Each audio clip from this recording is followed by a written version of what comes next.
Some people don't announce that they're changing.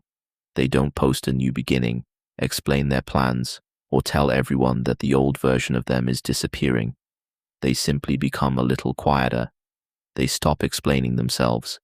They change their routines, rethink their relationships, learn new skills, and slowly build a different life while almost nobody notices.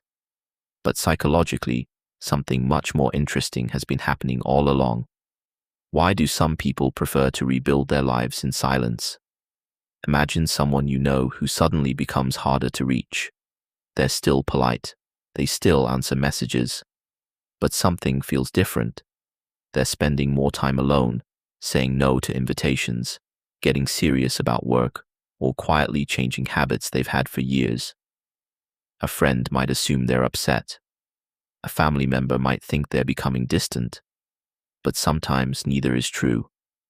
They may simply be entering a period of psychological reorganization, a phase where a person needs less outside input so they can figure out what they actually want. One reason this happens is that major change makes people unusually sensitive to social judgment. When you announce a goal, you don't just create a plan for yourself, you also create an audience. Every setback can feel visible. If you tell everyone you're starting a business and 3 months later you're struggling, it may feel like you failed publicly. If nobody knows, the same struggle is simply information. You can adjust and continue. This is one reason quiet rebuilding can feel psychologically safer.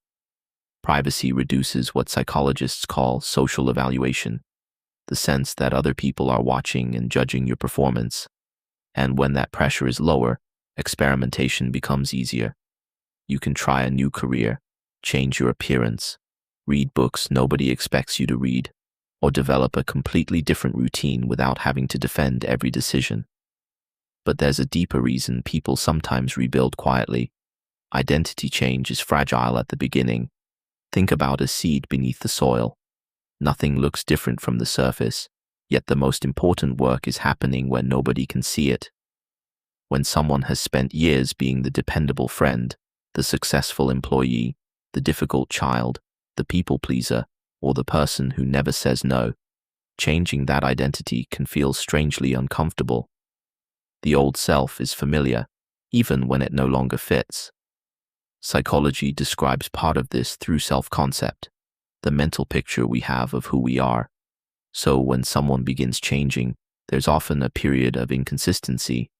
They may know what they don't want anymore before they know exactly what they want instead. Silence gives the new identity room to form before it has to be explained. This also explains something that can confuse the people around them. Someone quietly rebuilding may appear less social, less available, or even less interested in relationships. But withdrawal doesn't always mean rejection. Sometimes it means attention has been redirected. Cognitive psychology tells us that attention is limited. When a person is trying to learn, recover, plan, or solve a difficult problem, they have fewer mental resources available for constant social interaction. The outside world may see distance, while internally the person may simply be concentrating. Consider someone who has spent years living according to everyone else's expectations. Their family wants one career. Their friends expect the same weekend routine. Their partner knows them in a particular role. Then one day they realize they don't recognize their own life anymore. The temptation is to make a dramatic announcement. I'm changing everything. But another approach is quieter. They begin waking earlier. They save money. They take a course. They stop participating in conversations that drain them.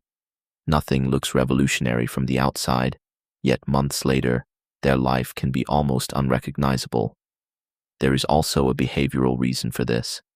Habits are strongly influenced by cues in our environment and by the people around us. If you repeatedly enter the same situations, interact with the same people, and follow the same routines, the old behavior becomes easier to repeat. Changing the environment, even subtly, can make new behavior easier.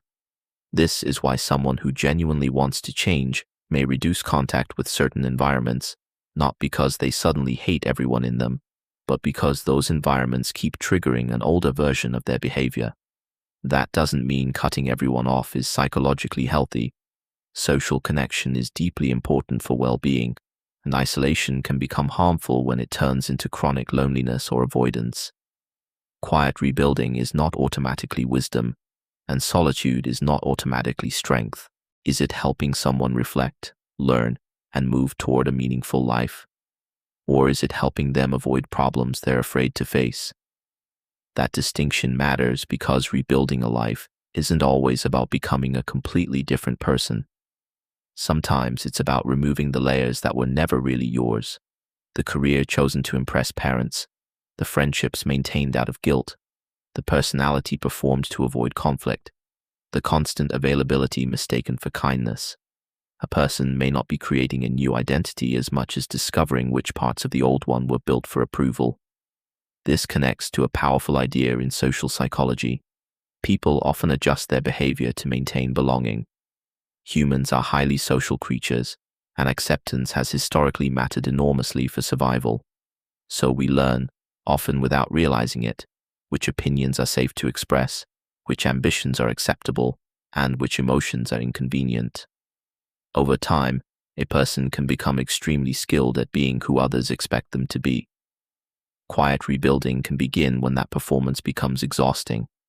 Maybe that's why some transformations are almost invisible while they're happening. There is no dramatic moment, no motivational speech, just a person sitting alone at night, looking at their life and realizing, I can't keep doing this. The next morning, they make one small change, then another. Repeated actions can gradually become more automatic, and those behaviors begin feeding back into a person's sense of identity. I exercise becomes part of who they are. I keep my promises to myself becomes part of who they are. I can handle discomfort becomes part of who they are. And this is where quiet rebuilding becomes more than secrecy. It becomes a process of proving something to yourself before proving it to anyone else. There's a subtle psychological advantage to that. When your motivation depends heavily on recognition, progress can become tied to other people's reactions. Praise feels rewarding, but silence can feel like failure. When the work is private, the reward system can gradually shift towards something more internal. Competence, consistency, autonomy, and the satisfaction of seeing yourself change. Self-determination research has repeatedly emphasized autonomy, the feeling that your actions are genuinely your own, as an important part of motivation and psychological well-being. But there is one final layer that may explain why these people can seem so different afterward. Rebuilding quietly forces a person to spend time with uncertainty. They don't always know whether the new decision will work.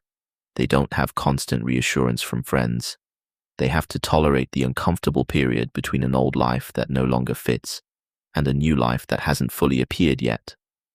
That period is psychologically difficult because humans naturally prefer certainty. Yet meaningful change often requires acting before certainty arrives. The person who quietly rebuilds learns little by little that uncertainty isn't always a warning sign. Sometimes it's simply what the beginning of a different life feels like.